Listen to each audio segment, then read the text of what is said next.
Can you all hear me? Yes. Okay, great.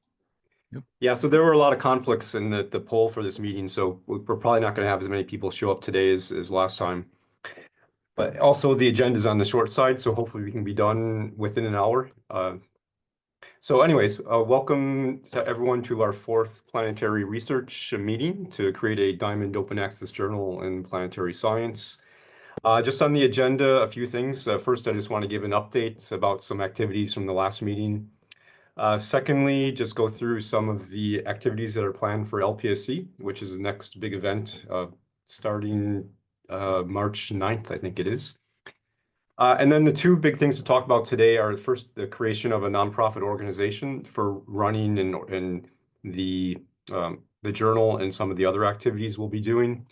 And then lastly, talking about the long-term funding situation for the journal, which is still a bit fluid and not entirely settled yet, unfortunately. Okay, so just some updates from the last meeting. First, we do have a names, which is great, but the next thing is to get a logo for the journal so that we can start promoting what we're doing. And I've talked to Fabio Cromeri, who I think is actually here, and also Lillian Burkhardt, and they promised to help with a logo, so maybe they'll have something to show us within a month or so. We'll see. And next thing is that we submitted a proposal to the University Paris Cité just for the pre-launch operations in 2025 this year. And this is just 3,000 euros. It's not a lot of money. And even if we don't get this proposal, we can easily find 3,000 euros internally at our institute. The next thing, which is bigger, is that we submitted a slightly larger proposal to CNRS for 14,000 euros, and this is to cover the first year operation costs of the journal in 2026. And this is based on the assumption that we'll publish roughly 100 articles. But the important thing to notice is that this is a one-time only offer from CNRS, so this is not a long-term solution. It's just some money to help us get off the ground, and we haven't even yet received it, so hopefully this goes as planned. The next thing is that the IPGP and University Paris Cité, they unfortunately decided not to cover the full costs of our journal. I was a little surprised by this, but nevertheless, I can understand their logic, or rather their illogic in deciding this. So in any case, we need to find an alternative long-term funding scheme, and we'll talk about this at the very end of the meeting. And the last thing is that we're slowly putting together an editor search committee. So far, about 6 people have volunteered. So it's Oded Aronson, Laurent Montesi, Nicolas Tosi, Alvarez Candal, Gareth Collins, and myself. Now, the problem you'll see is that most of these people here are kind of on the geophysics end of the spectrum. So it'd be really helpful if we can get a couple more people involved who specialize in remote sensing, geological processes, and sample analyses. So if anyone here is in this specialty here, and we'd be happy to have you help with the editor search community. Okay, anyways, that's just a quick update from the last meeting. I guess let's start on the LPSC activities. So the first thing is that we actually have a poster, and this is scheduled for Tuesday evening. So if you're at LPSC, make sure to tell people to show up to the poster. And what I'm going to do is next week, I'm going to try to put together all the text for the poster. But if there's someone here that actually is a graphic design expert who likes making flashy posters with little scientific content, I'm looking for someone to help, because otherwise my poster is going to look like this black and white screen here. So anyways, just contact me offline if you're interested in helping put together the poster. The second thing is that we reserved a room Tuesday during the lunchtime from 11:30 until 1 o'clock. And this is the Grogan's Mill room, which I think can hold roughly 30 people or so. And the idea I have, we can discuss whether this is the best way or not, but the idea was to have a quick 15-minute presentation of what we're doing immediately after the sessions end at LPSC at 11:30, and then just stick around and ask questions and just talk to whoever's interested and whoever shows up. Also at LPSC, what we're going to do is have an open announcement for the editors, associate editors, and the media team. And I've already put together a kind of a one-page announcement for this. And you can access this on the forum. I think it's a Google Docs page that's being shared. So please read through the one-page announcement, and if you're good with typography or anything, feel free to modify the document so it looks better. But the idea is at the conference, I'll put this up in various places throughout the conference center so that people are aware of this. And then also what I plan on doing is sending this announcement to a bunch of email lists and forums, and I'll probably start this on March 1st, just so people are aware of what we're doing before LPC actually starts. Okay, so that's it for LPSC. Does anyone have any questions about this or anything else? Laurent, I think. I do. Hey, Mark. I don't know if you guys have seen on the PEN newsletter, but there was an announcement by Paul Byrne that he and Vicky Hamilton that they are going to have a discussion on the Wednesday for an open forum to discuss the establishment of a new professional planetary science society in the US and possibly beyond. Yep.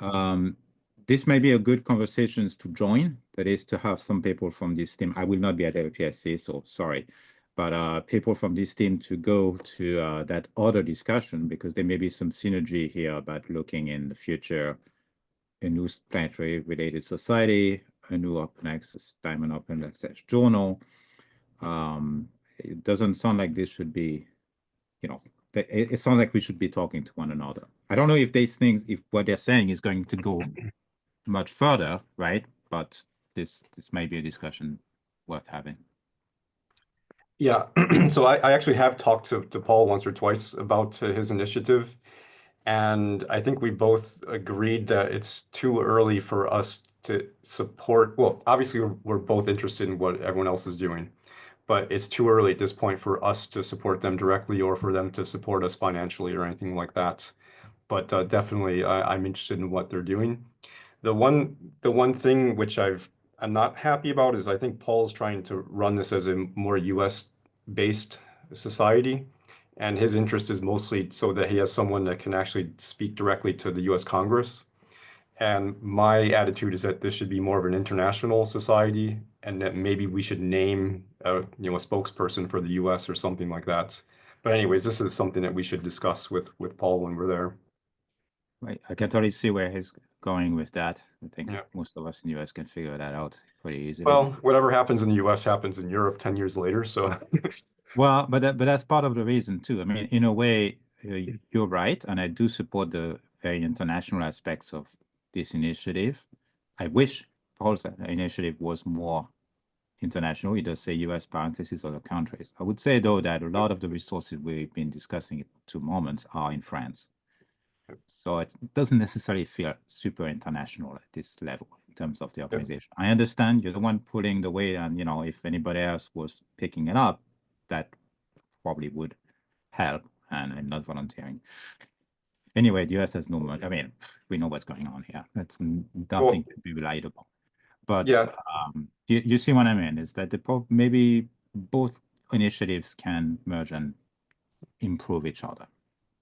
yeah, I could easily see both of these things being merged into one initiative under the assumption that this is an international society.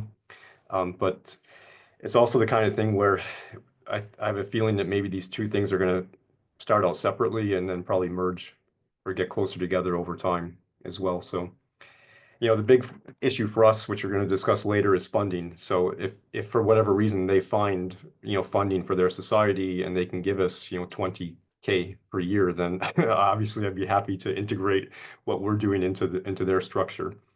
But for me, the main issue is just a question of funding and where it comes from. So anyways, we made sure that our team, our lunch sessions didn't overlap. So everyone who's involved with this initiative here, hopefully that you can go to Paul's session. You said it was Wednesday during lunch, I think. I believe So that's right. Yes, Wednesday, yeah. same time, but yeah. Okay. Now we can move on to, I guess, to the Same heart room. of It's also this program. meeting here.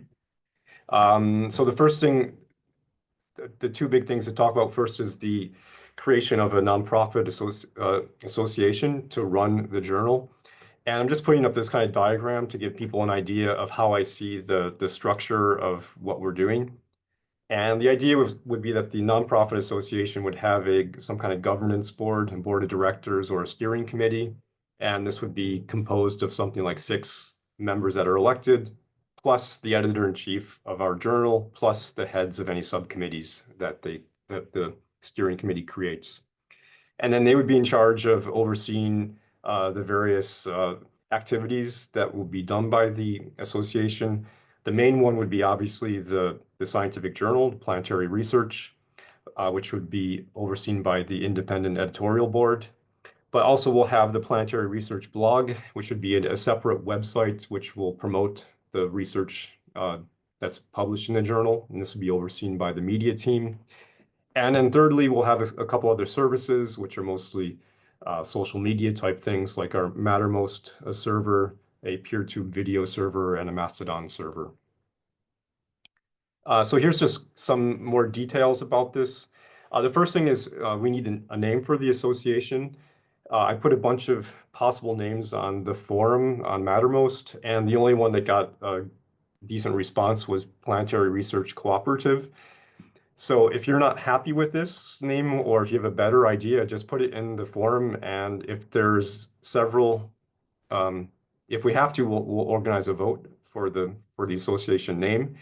But if no one reacts, at this point here, based on the feedback in the forum, the best name so far is Planetary Research Cooperative. So the statutes, we've actually already written the statutes. It's about 7 pages of text in French, unfortunately. Later, we will translate this into English, and we can also create a more detailed bylaws that will be written in English. The statutes, to be honest, they're kind of vague, and they're written to be generally vague so that we can, flesh out the details in the bylaws at a later date. The one thing we do need to decide on is how many members would be in the board of directors or the steering committee or whatever you want to call it. I'm suggesting that we elect 6 people from the association, and that each of these people would be elected for a period of 4 years, and that we would probably have the election staggered every 2 years so that half of the board is renewed every 2 years. These numbers can be changed by 1 or 2 in either direction. So if you have a good reason for it, or if you have a preference for a larger board or a smaller board, just let me know. But I think for what we're doing here, 6 people plus the editor-in-chief and some other heads of subcommittees, I think is probably sufficient to oversee this association. Now, after the steering committee is put in place, what we need to do is to select a president, a treasurer, and a secretary. The president, they're just in charge of, they're more or less the legal person in charge, responsible for the association. The treasurer is just in charge of, everything that has to do with the bank accounts, and the secretary is more of just a documentation. This is documentation and stuff like that. Also, what we wrote in the bylaws is that the president, the treasurer, and the editor-in-chief have to be 3 separate people. So you just can't have one person doing all 3 roles. And the other thing that came up in the forum, which some people are concerned about, is the legal responsibility of editors and people in the association. And based on my understanding, and we're going to talk to the lawyer at IPGP next week, hopefully, but it's my understanding that all the association members are not legally responsible for the association activities. So everyone that's involved with the association, like an editor, they will have a contract with the association, and they're not legally responsible for what the association does. So for most people, it's not a big deal. The only potential problem is that the president of the association is responsible for representing the association in any legal matters. They're not personally responsible, but I think they're legally responsible to represent the association. But we're going to talk to someone hopefully next week at IPGP who knows all the details about this stuff, and we'll give you some more details then. Also, I put this slide up here. Antoine, are you online? Maybe you can say a little bit more about the details of this. Yeah, can you hear me? Yep. Okay, so this is just for giving you are the basic key features from the non-profit 1901 association status. So there is a few things that needs to be known. So basically, it has to be non-profit organization. It doesn't mean that we cannot sell things, but it doesn't have to be our primary activity. So this is really the basic rules. There is some degrees of freedom of what we can do once the association is done. We don't have to ask for any authorization to anyone to change our activities. If we want to expand our activities, for instance, we don't have to change anything. We just have to decide it. As Mark just said, there is some legal personality. So this provides some legal personality status, which is providing us ability to open a bank account, for instance, to receive donations from either public, private fundings. It gives us also access to tax exemptions. So people that are giving us money don't pay VAT, and this is the case for any European source of fundings. And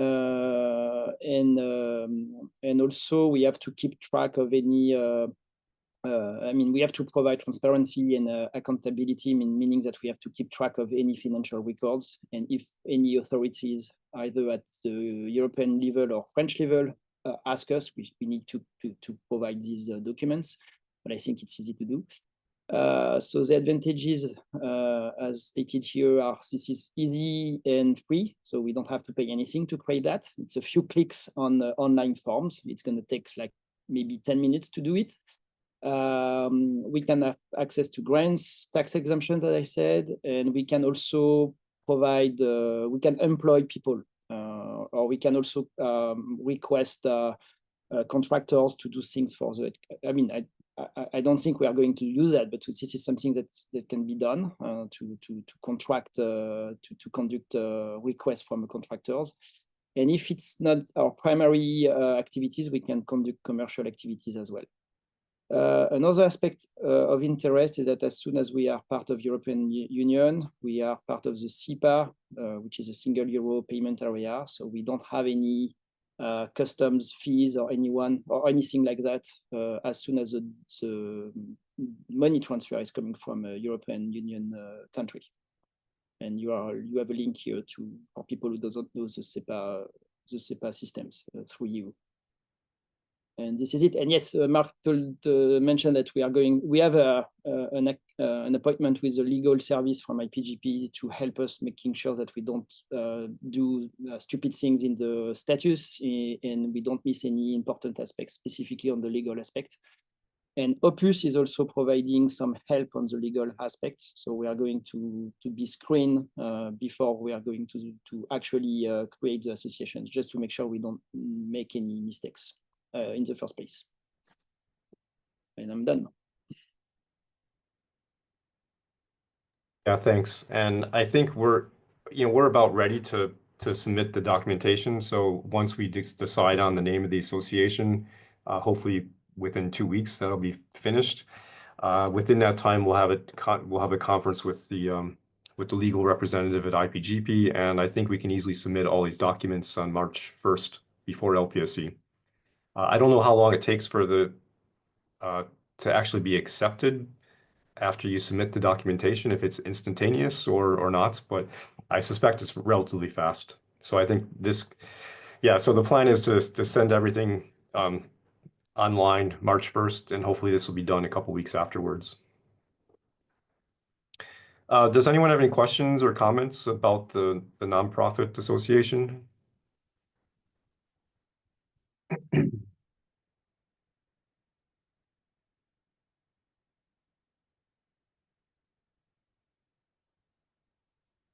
Okay, well, while you're thinking about this, quick question. Oh, yeah.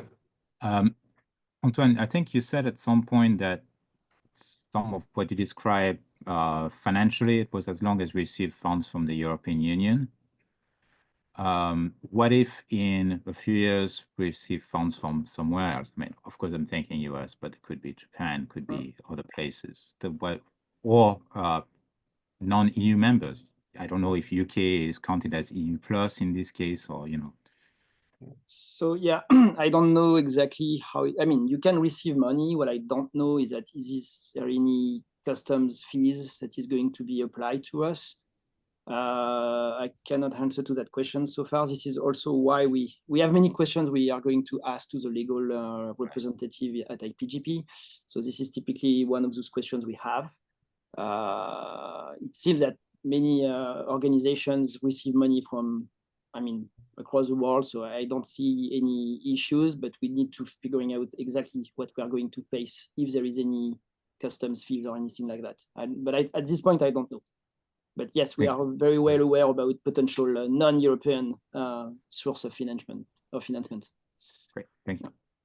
Yeah, I think the main point is that we just have to get a bank account that can accept foreign currencies. And one thing that is popular now is Wise, which deals with pretty much any currency in the world. And it's just we need to look into this, whether we can open up an account as an association or if you can only open up an account as an individual. So these are things that we need to look into, and we can open up as many bank accounts as we want. The only problem is that most of the bank accounts aren't free, and you're going to pay a couple €100 per year in fees, and we just need to keep our costs down. Benoit, I think you probably have a question about this. It's more like a comment than a real question. Since I'm the treasurer of Planetary, I'm facing exactly the same things because we are under the same status. And currently we are exploring the idea of actually migrating to Wise because to the business model they have, so they can support business accounts there. You have to pay an amount of money in front in order to create the account, but after it's not free of charge, but it's very light compared to what other banks provide, and they have usually they can take a small commission when you get the transfers, but basically all the banks do the same kind of things, so it's a good option. We are thinking to do the same on Open Planetary, so if I have any information to share, I will do that with you as well. Okay. Yeah. Also, I presume it's the same for Open Planetary. Like, we don't really need anything. We need an IBAN just for transfers within the European Union, and also we probably need to have at least a single virtual credit card so that we can do things like buy domain names and things like that. We don't have too many expenses that we have to pay. But we don't need a physical credit card, and we don't need a checkbook and things like that. So in principle, it should be pretty cheap. But as far as I know, none of the banks in Europe are free anymore. I know they used to be about 10 years ago, but it's not the case anymore. And yeah, and especially with this kind of association, they are worried that you can ask for checks, and they absolutely don't like association with checks that are actually buying things where they have no money on the bank account. So that's why it's a bit difficult in some cases to have physical banks actually to support this kind of association. Yeah. Yeah. Also, we don't, same with you, we don't need a physical bank. I'm more than happy to have just an online service because we're not going to be doing anything crazy like getting loans or anything. So yeah, and there is one advantage that were interesting for us with Wise is the fact that you can have multiple people accessing the account, like for example the treasurer, the president of the association, and it's not one person who has access to everything. So that share the responsibility between people. If something happened to you, that someone else can continue to for the association. So it's something very important. And right now, in our case, we have a bank account which has only one person who can access it, and it's quite limiting for us. okay. Well, we'll be in contact offline to discuss this because yeah, I know that the Open Planetary is dealing with the same problems. So Happy to help. yeah. Any other comments about the nonprofit stuff? So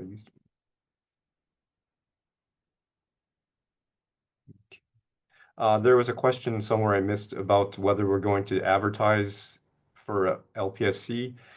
Well, what my plan was was to send the open announcement for editors to a bunch of email lists before LPSC, so at least people know that we exist and what we're doing. At LPSC, I'm going to try to put up a bunch of just flyers for the journal, advertising our poster, which is on Tuesday, and also advertising the information session Tuesday afternoon. Someone mentioned here it'd be a good idea if anyone has a talk to mention this in their talk. That'd be great. Also, which would also be great is if we can get I think during the sessions, before the sessions and after sessions and between talks, LPSC shows some generic slides about events. If we can get a slide for our peripheral event, that would be great as well. I'll look into that. But obviously, everyone who's going to LPSC, please spread the word, because word of mouth is the best way.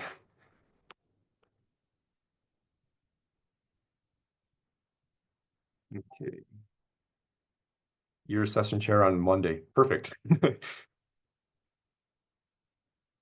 Okay, if nothing else, I'll move on to the last thing, which is the funding possibilities. This is my last slide, but this may take some time. As I mentioned before, IPGP and the university here are deciding not to support the entire costs of the journal. So we need to find an alternative source of funding that is hopefully long-term. I personally don't think this is a problem. It's just annoying, and we need to look into this and think about the best way to do this. And it may take a little bit longer than we expected, but I really don't see a problem with finding roughly 20,000 euros per year to fund this journal. So the kind of ways I'm looking at this is, I think there's 4 different options, 4 different routes we can choose. One is that we find a single large institution that's willing to pay all the costs. And the kind of institutions I'm thinking of would be either ESA, the French or the German space agencies. Also EC, the International Space Science Institute, and Europlanets. So this would be one of these paying roughly 20,000 euros per year. And I think most of these large institutions probably could easily afford it. The second option would be to have a couple of these big institutions, each paying somewhere between 5,000 and 10,000 euros per year. The third option, which I think is probably going to be the route which will go, is to form some kind of consortium for open access publishing in planetary science. And in this consortium, we'd have roughly 10 or more research labs, which would each contribute less than 2,000 euros per year. And obviously, the more research labs that are involved, the cost will go down by 1/n. And the other option, which probably would work, but I think could be complicated and not very reliable from year to year, is to rely on donations from individual researchers. So just as an example, if we have roughly 100 researchers making a contribution of 200 euros, which is not a lot, that this could easily fund our operational costs. The only problem is that I think it's going to be hard to incite individual researchers to make this donation, and the amount we get may fluctuate from year to year. Okay, so just to give you a little bit more details about a couple of these things. First of all, ESA. I've talked to Ina Plessa, who is the chair of the Solar System and Exploration Working Group, and she offered to let me present this project at their next meeting. I'm not sure when that is, but probably a month or two. And the idea would be that the SSEWG would make a recommendation to the next higher up rung in the ESA system, which would be the SSAC, the Space Science Advising Committee, I think it is. The second option is CNES. We haven't quite started looking into this yet, but there's a few people on the French side who are slowly we're going to slowly start making some progress on this.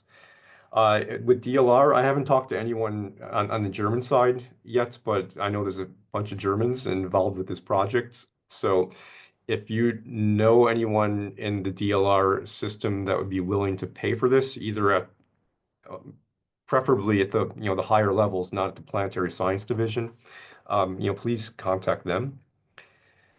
EC, I have I sent an email to a couple of the people who are in charge of EC, describing what we're doing. And Fabio Cremeri, he's also discussed with them a little bit about our initiative.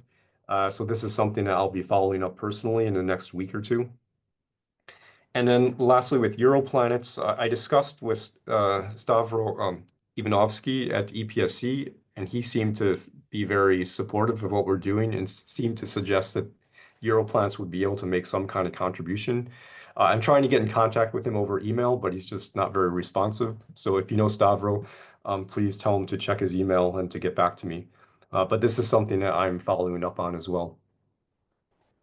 So in any case, that's the situation, the way I see things. So I don't, does anyone have any comments about this or any ideas on how to proceed?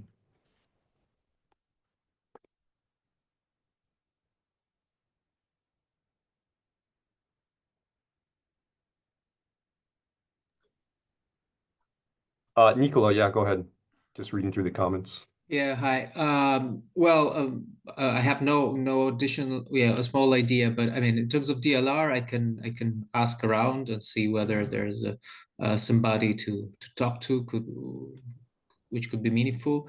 I was also thinking about the Helmholtz Association, which is the big umbrella to which the DLR belongs, together with many other research institutions in Germany, just because they have a big open access strategy. So they promote open access at all levels. I don't think I've looked at their websites, and they don't seem to have any specific funding progress, but at least I could try to to approach them and see if there's any chance to get anything. Yeah, that'd be great. I personally have contacted a huge number of people in France, and what I'm finding is that there appears to be money to support the infrastructure for open access publishing, but there does not appear to be money to support the actual people who are making the journals. Looking at this Helmholtz thing, I would guess the same, yeah. But you never know. I don't. And what I did find, however, is in the Netherlands, they actually do have a Diamond Open Access Fund, which is dedicated to people like us, who are running a Diamond Open Access journal. And I'll try to get some people in the Netherlands who are involved with this to look into this. One of the things I found is that there's funding for people to transition from Elsevier to Diamond Open Access funding. And there's some other funding that they had in the past, which would support these types of journals. But it's not clear to me whether this is a one-time offer or whether this is something that they would support you over decade time periods. So anyways, I'd really appreciate it if you can just ask around and see what people think. Also what I would make sure that what people, when you're trying to sell this, is that for running a journal like this for 20,000 euros, we are going to save the community roughly 1 million euros in article processing charges. So it's not negligible. And also, I think for things like CNES and for DLR, like the way I would sell to them is saying that, if you're going to support a journal like this, I think CNES and DLR should say that they will no longer pay article processing fees for planetary science articles. Yeah, the problem in Germany is that they have what is called a deal. So they reach kind of agreement with Wiley, with Elsevier, and other publishers. And so I don't have no idea which kind of sum they pay to these publishers, but public institutions have free access basically to paid journals, not to all gold open access ones, for which we still have to pay some discounted sum, but for the standard journal, standard non-open access journal, we can publish open access for free, basically. But I don't think this should be a showstopper, and I agree that would save lots of money. Yeah, in France we have the same thing. It's called Couperin, and it's a negotiated agreement with a bunch of publishers. And I think the two problems I see with this is that I don't see these kind of negotiated agreements like being a long-term solution.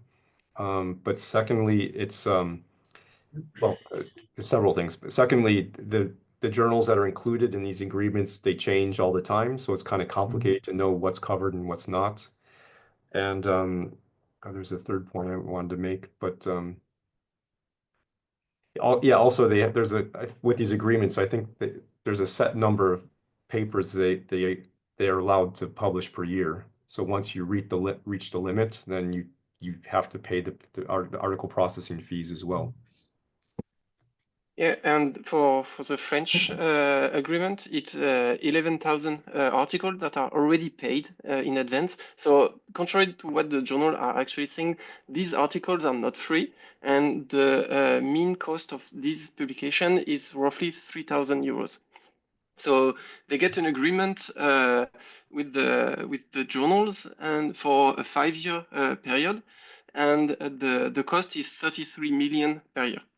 Just to give you some numbers. So if you divide by the 11,000 token they distribute, because basically they give tokens to people to actually buy open access in this case. So it represents 3,000 euros per paper, which is an order of magnitude larger than what we would have with this kind of diamond access, diamond open access journals.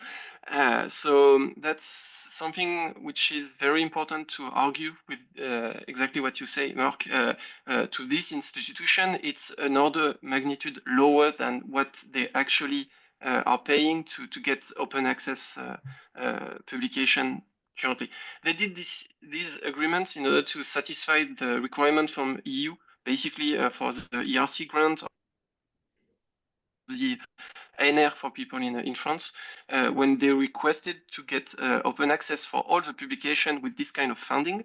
And since they didn't have forecasted in advance that people will not have open access journals for all the fields, they say, okay, at least for the next 5 years, we will pay the journals ourselves, but the idea may not be to continue this on the long term as well. So that's why it's really important to actually use this time frame to start this kind of open access journal in the Diamond Access, because if you are in the field before the end of this agreement, people will already know you, and you will have more visibility on the long term.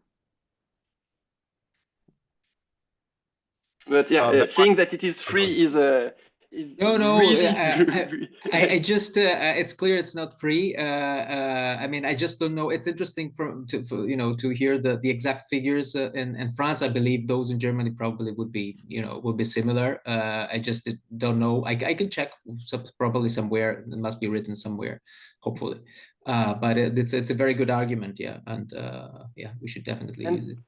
And these numbers are very difficult to find, actually. I got mine from the librarian that were part of the agreement.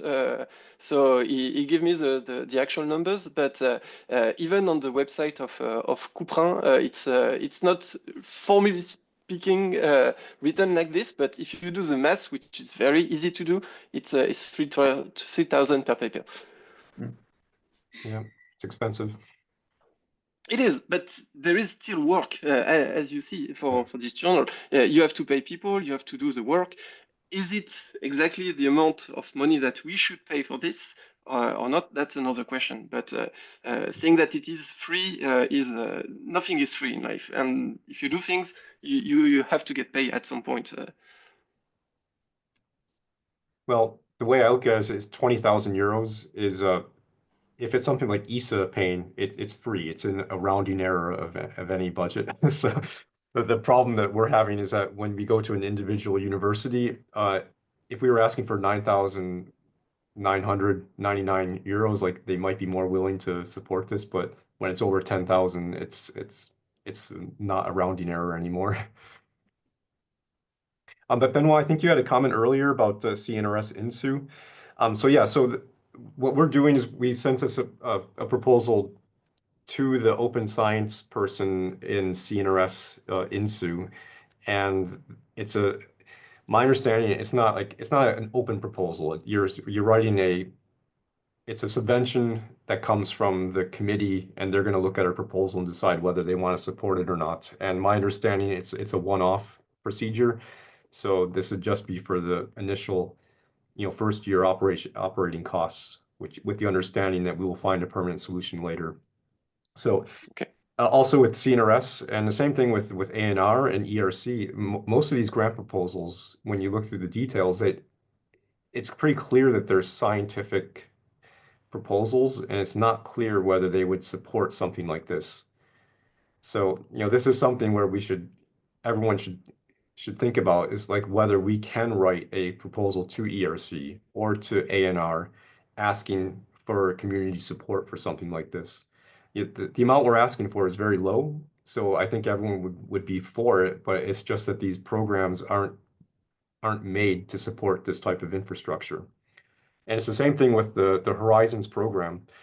Most of the Horizons work there's a couple things where they support infrastructure, but then they say they're only just going to support 2 or 3 grants at the order of 1 million per year, and we don't need 1 million. So we don't really fit into the box that they have for infrastructure either. Yeah, that was what Europlant was applying before. It was this kind of grant, which was way more larger, and that would have been one of the opportunities for us to get the sponsorship from them. So, and at university level, when Paris Cité say they didn't want to support, is it they don't want? They say that they didn't want to support as a whole, or they just don't want to be a sponsor of the journal? Yeah, I would say that probably what happened is that both the president of University Paris Cité, who's Edouard Kaminsky, and Marc Chaucidon, they don't fully understand what we're doing and why it's important.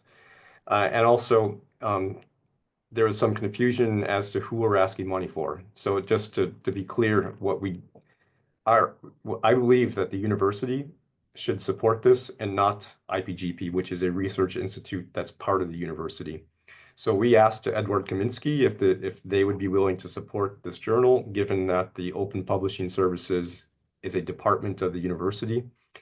And then he asked Marc Chaucidon of IPGP what he thought.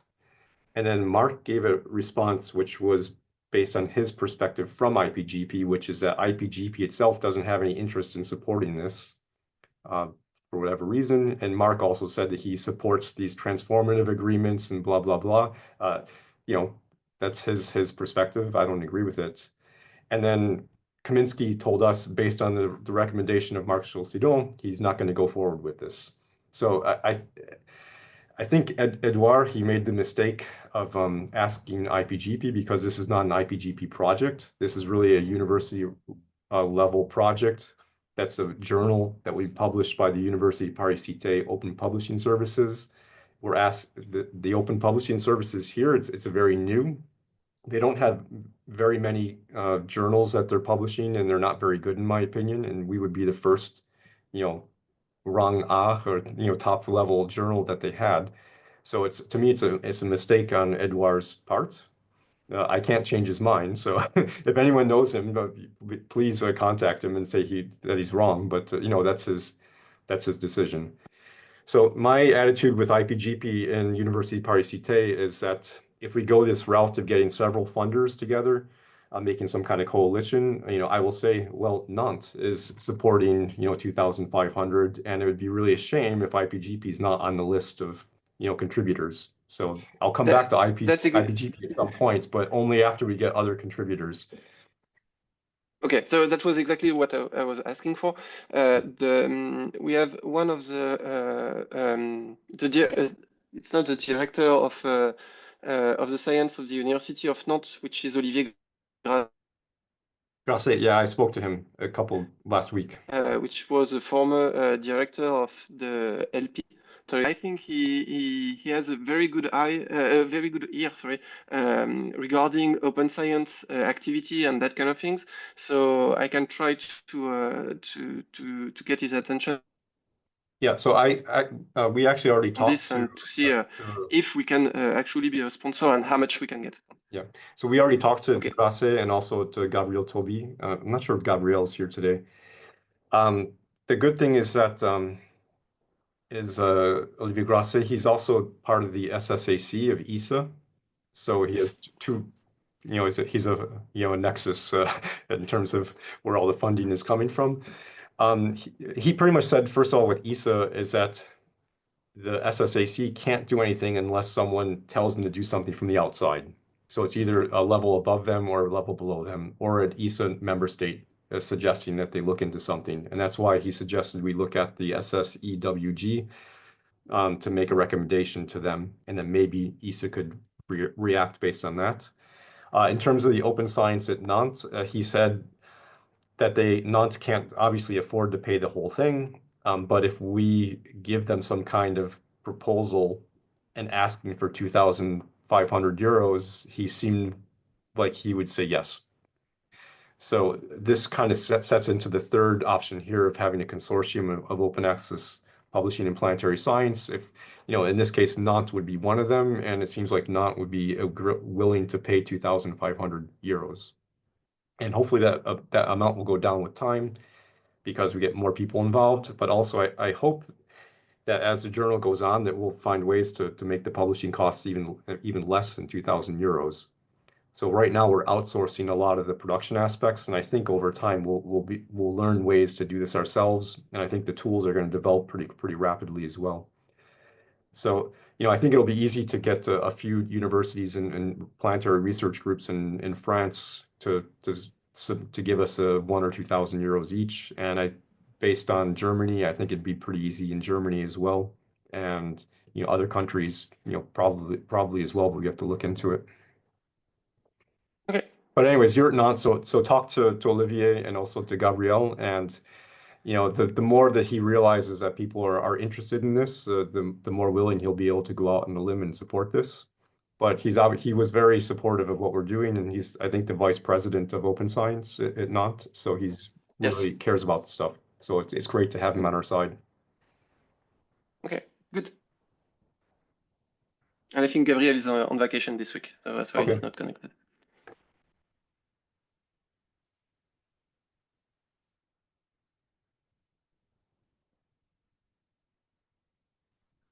Someone, Hans Bernhardt, had a comment about ASI. What is ASI? The Agenzia Spaziale Italiano, the Italian Space Agency. Okay, yeah. Yeah, so I just think about, I'm in France, so everything's French-centric, and then Germany and DLR is the next biggest space agency. But of course, so like any other national space agency that's interested, we would love to do this. Yeah, I was just thinking of European space agencies by size, and after the French and German one, the Italian one is the third largest by funding size. So that's the only reason why I came up with them. Well, that's a good idea, because I'll talk to some of the Italians to see if they can, if they know who to talk to. And I know there's plenty of planetary research going on in Italy as well, so that might be the first foot in the door there. Yeah, the other thing is that I think if one space agency gets involved and says they're willing to, commit half of our funding, then it'll be easy to find a second or a third one to get involved as well, just from the peer pressure.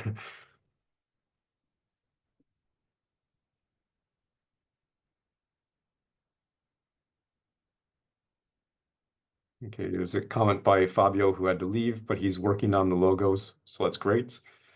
And he'll help with the poster. That's great. There's a comment about someone, I think Benoit had a comment about the name of the association, Planetary Research Organization. That's fine as well.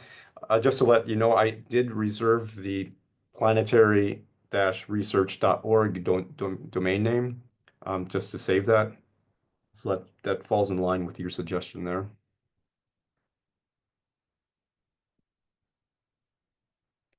Open Research Europe. Yeah, that's something I posted. That's a I don't know if that sprung from the Horizon 2020 program. Nevertheless, it's a EU maintained open research journal that's wants to attract submissions all over Europe from various fields. They also, I don't know if it was like mandatory to submit your stuff to there if you were funded through Marie Curie or Horizon 2020 or something like that. But anyways, that unlike Horizon 2020, which as far as I know terminated, that it's done now. It ran out in 2020 as far as I know. That open research journal is still very much alive. So I was just wondering, like, in theory, we're competing with that. I don't know, because they also have, they're not as curated and they're very broad, but they are a peer-reviewed open journal, and they do also have certain topical categories, right? So, but it's very, very broad. So there's a natural science category. So that's how broad it is. And of course, a lot of that then will pertain to something medical and all that, because they always publish 10 times more than everybody else. But still, my fear is just that addressing any potential EU related funding source, they might just point to that and say, we already have this. Yeah, so I looked at this a while ago and I decided I didn't like it, and I forget why. I think part of it was I think it's kind of like the EGU journals where you kind of have this open review process, which I don't particularly like. Also, as you mentioned, there's really not a journal within this for planetary science. I think there's a broad domain of like physical sciences. So I think it'd be easy for our work to get lost in that type of journal as well. I don't think there's anything wrong with what they're doing, but when I looked at it, I didn't like the approach that they were using. Yeah. But this is something that I think we have there are many different solutions out there for doing open science or diamond open access publishing. And I don't like look at this as we're a competitor. It's just there's different approaches to doing it, and we as a community have to decide which way we want to do it. Okay. And What I'm one saying is, I example, guess we should be prepared to address this if it comes up. Yeah. Like if a potentially EU-related funding source would say, but there's already that we would be able to say, yeah, but why there's still a reason that we need the Planetary Research Journal. Yeah, so the other approach that's been mentioned a couple times here is these overlay journals. And these are journals where you rely on people submitting their work to an open archive. But the problem I see in planetary science, for example, is that we don't use preprints in the same way that other disciplines like astronomy does. So even though like that approach works for one community, I don't think it's going to work very well for ours, at least at this point in time. But I will look into again this Open Europe publishing thing just so I can have a better explanation as to why it's not the right approach.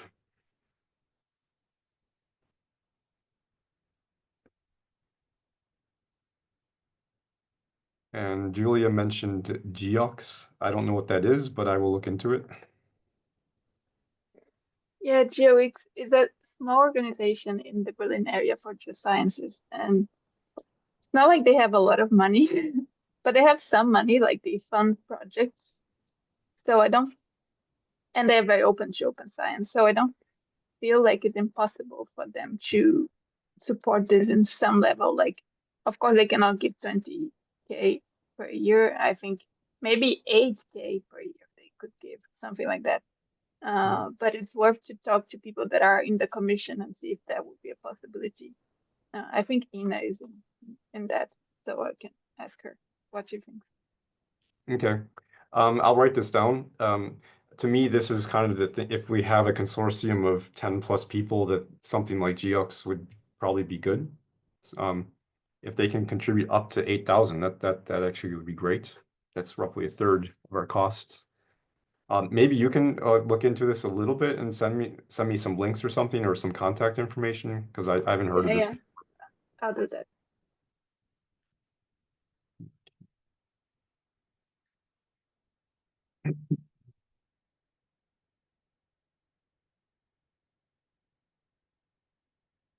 Benoit, sure, go ahead.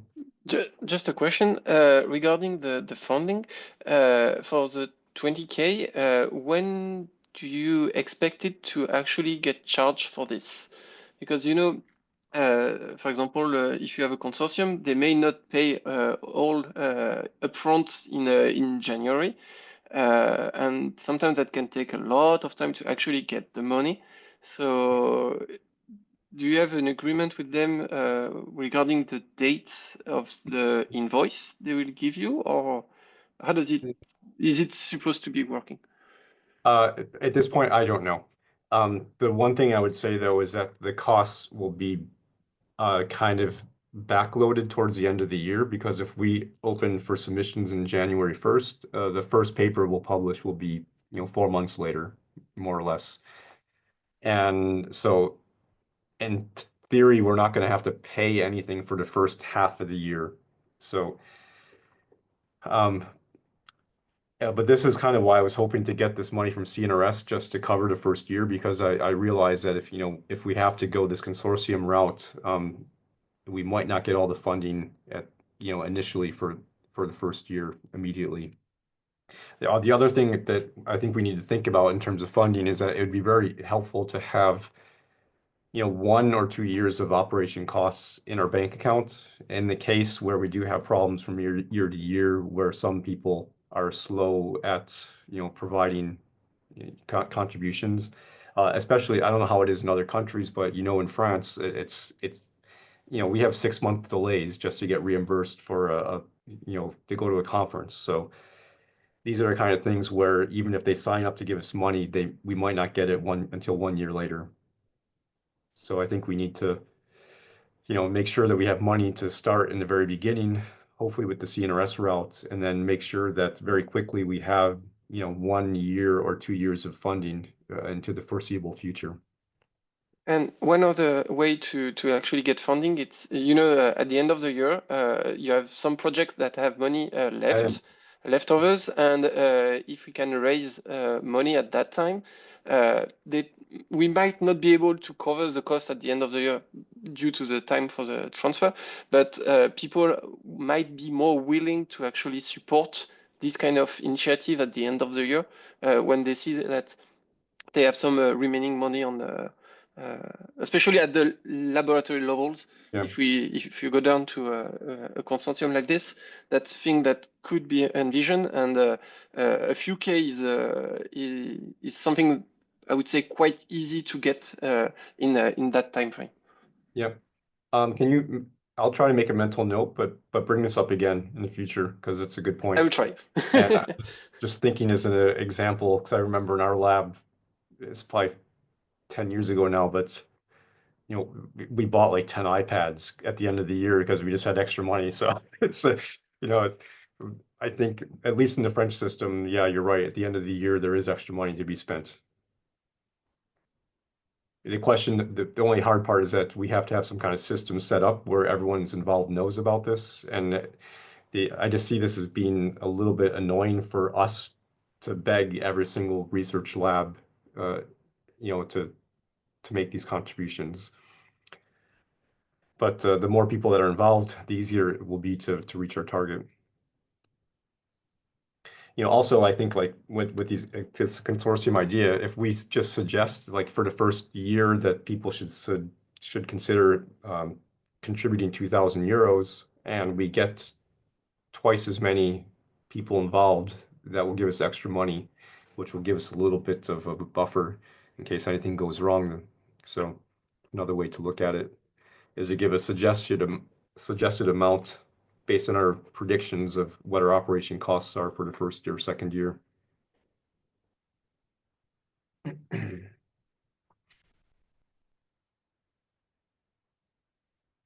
Yeah, Antoine makes a good point.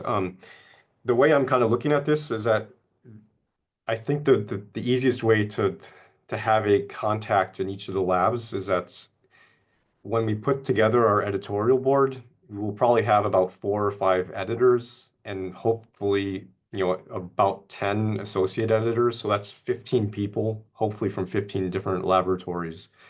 And my hope would be that each each member of the editorial board would be able to go to their university or their research lab, and that they would be the contact point to, to incite people to make a donation. So that's one way of doing things. We need stickers for this in order to promote this kind of initiative and for people to actually showcase that they are representative for the journal, I think. Yeah. We need a logo too. So yeah, a logo and stickers will be a very good advertisement for this. Yeah. Also, in terms of that's another question that comes up is like, what do these universities get in return for making a donation to this? And it will be some kind of acknowledgement on the journal website of who is providing funding. And in the best case, if someone like ESA or DLR decides to step up and give us 20,000 euros, they will have their logo at the bottom of the page, and they'll be the only, logo there. So it'll be lots of visibility for them. On the other hand, if we get about 6 or 10, labs that make contributions, we'll have a separate website which shows the list of contributors to the project. We can't really have, 100 logos at the bottom of the page. So that's what they're going to get out of it. It's just the recognition will be that they're part of this initiative and that their name will be on the website of the journal somewhere.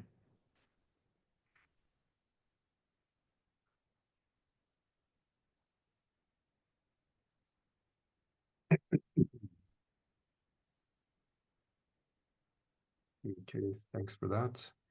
People are starting to go. So are there any other questions people have, or any topics you want to bring up, or things that weren't covered, or things that we should discuss next time?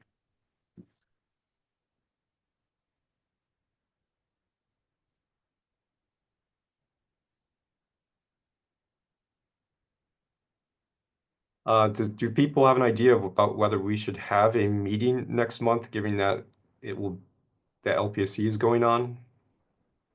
Maybe a meeting a week after LPSC would be a good time. Well, I'll think about that.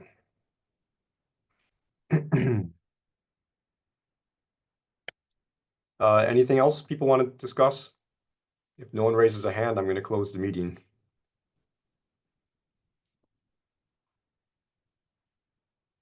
Okay. Well, thanks for everyone for showing up. This is great. And hopefully everyone here can go out and start talking to their local representatives about potentially making some kind of contribution to this. And I think the hard parts, which we all need to work on, are ESA, CNES, DLR, and EC. So if you know any people in these organizations, start talking to them offline and find out what the best strategy is to approach them. Okay, well, thanks everyone. I'm gonna formally end the meeting and hopefully see everyone at LPSC in a couple weeks. All right, cheers. Thank you. Bye. Bye. Bye.